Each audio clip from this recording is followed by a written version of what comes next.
Have you ever heard of a child who keeps dying and coming back to life over and over again? Sounds like a movie plot, doesn't it? But what if this child is not just one person, but many throughout history? Welcome to our story today, where we delve into the mysterious world of Nigeria's Ogbanje children. The name Ogbanje is derived from the Igbo language, which translates to children who come and go. These are children who die repeatedly in early childhood only to be born again to the same mother. This continuous cycle of death and rebirth leaves the mother and family devastated, wondering why they are cursed to endure such pain over and over again. You must be thinking that this is a joke gone too far, or perhaps a figment of someone's imagination. But no, this is a terrifying reality for some Nigerian families.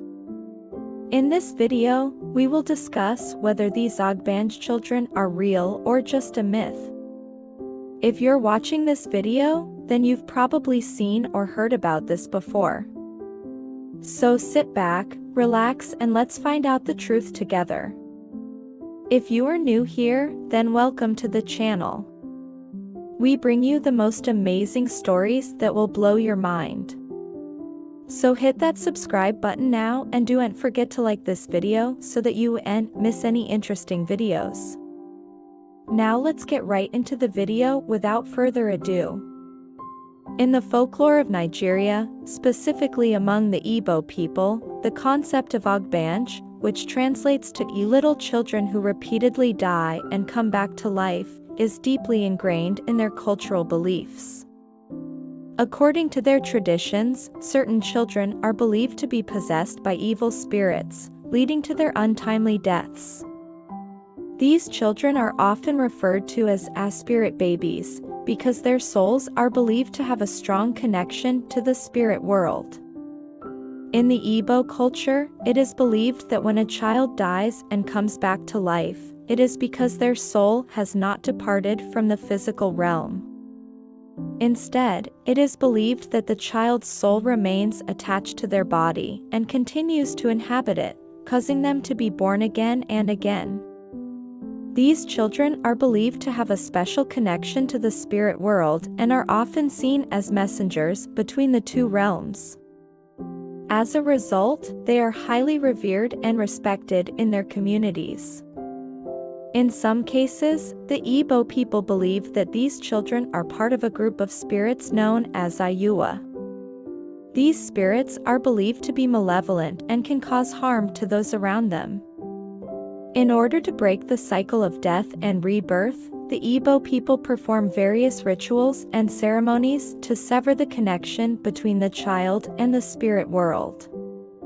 One common practice is to visit a native doctor or diviner who can help identify whether a child is an Ogbanje and assist in breaking the spirit's hold over them. These rituals may involve scarification, herbal treatments, or other forms of spiritual cleansing to purify the child and protect them from harm. However, it is important to note that not all Igbo people believe in the Ogbanje phenomenon, and there is no evidence to support the existence of spirit babies.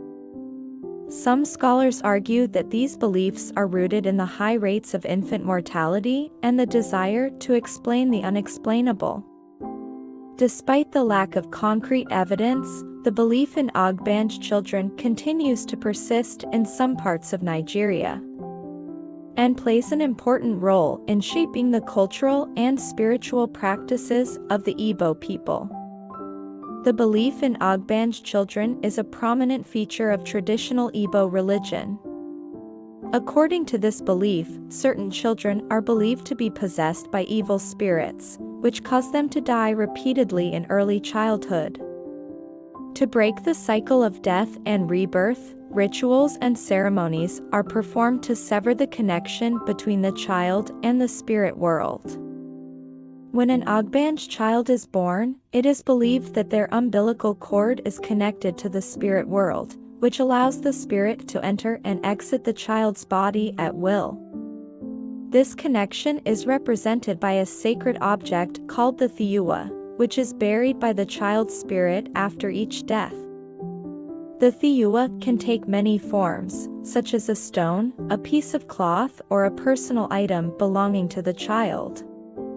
It acts as a link between the child and the spirit world and must be located and destroyed in order to break the cycle of death and rebirth. Diviners play a crucial role in identifying Ogbanje children and locating the iyi-uwa. They use various methods, such as divination, herbalism, and spiritual rituals to determine whether a child is an Ogbanje and to discover the location of the iyi-uwa. Once the iyi-uwa is located and destroyed, the child is freed from the clutches of the spirit world and can live a normal life. Sometimes the rituals to break the spirit's hold over an Ogbanje child can be quite intense and may involve scarification, herbal treatments, or other forms of spiritual cleansing. These practices are not meant to harm the child, but rather to purify them and protect them from harm. Some believe that Ogbanje children are part of an initiation process into the cult of the ancestors. By undergoing the ordeal of repeated deaths and subsequent rituals, the child becomes a conduit between the living and the dead.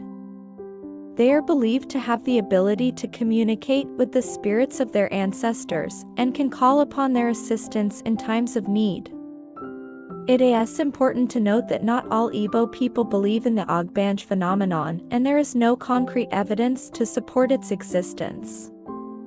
However, for those who do believe, the practice of locating and destroying the iyi-uwa remains an integral part of their religious and cultural practices. One of the most famous depictions of an Ogbanje child in literature can be found in Chinua Achebe's Things Fall Apart. The character Ezinma is a strong-willed and independent young girl who is the favorite child of her father, Okonkwo. From a young age, Ezinma displays unusual behavior and is believed to be an Ogbanje child. She is brave and adventurous, exploring the forest and interacting with the spirits of the wild. Ezinma's mother, however, is worried about the effect that her daughter's spirit may have on the family. She believes that the Ogbanje's presence is bringing misfortune and tragedy to their lives. To protect her family, she takes drastic measures to sever Ezinma's connection to the spirit world. Things Fall Apart is not the only work of literature that features Ogbanje children. Various folktales and legends across Igbo land tell stories of families who lose multiple children until they perform the necessary rituals to break the cycle of death and rebirth. These stories serve as a reminder of the importance of tradition and the power of the spiritual realm in shaping the lives of those who believe in it. While the belief in Ogbanje children may seem strange or even unbelievable to some, it is an integral part of the Igbo people's cultural heritage. Their stories and traditions offer a glimpse into a world where the boundaries between the physical and spiritual realms are blurred and where the power of belief can shape one's perception of reality. There have been many reports of families who have experienced the death of multiple children, leading them to believe that their children were Ogbanje. These stories are passed down through generations, serving as a warning and a lesson to those who listen. One such story was recorded by anthropologist William Bascom, who documented the case of a family who lost 7 children under mysterious circumstances. According to the family, their children would die suddenly and without explanation, leaving them devastated and searching for answers. After consulting with village elders and diviners, they were told that their children were being killed by an evil spirit. To break the cycle of death, they had to locate and destroy the iyi-uwa, the object representing the spirit's connection to their children. After a long and arduous search, the iyi-uwa was eventually found and destroyed, and the family's misfortunes seemed to come to an end. Similar stories have been reported in various communities across Igbo land, with families claiming that once the iyi-uwa was found and destroyed, the cycle of death and rebirth stopped. These stories, while difficult to verify, provide a glimpse into the world of those who believe in the Ogbanje phenomenon and the lengths they go to protect themselves from its clutches. Many scholars believe that the Ogbanje stories were likely tied to sickle cell disease and other genetic illnesses that cause repeated deaths in families. During the time these stories originated, there was no scientific understanding of these conditions, so families turned to spiritual beliefs to explain the unexplainable. However, despite the prevalence of these beliefs, there is no concrete evidence to support the existence of Ogbanje children. For those who believe, the mystery of these children's deaths and resurrections remains an integral part of their cultural heritage, shaping their beliefs and practices around death, rebirth, and the afterlife. So the question remains, were these children simply victims of disease, or is there truly a spiritual dimension at play? The mystery of the Ogbanje children continues to captivate and intrigue those who hear their stories. Whether viewed as tragic tales of loss or cautionary reminders of the power of belief, these children's legacy lives on in the folklore of Nigeria and the Igbo people. If you enjoyed this video, please leave a like and share with your friends. Your support means the world to us. Don't forget to subscribe for more fascinating stories. Thanks for watching.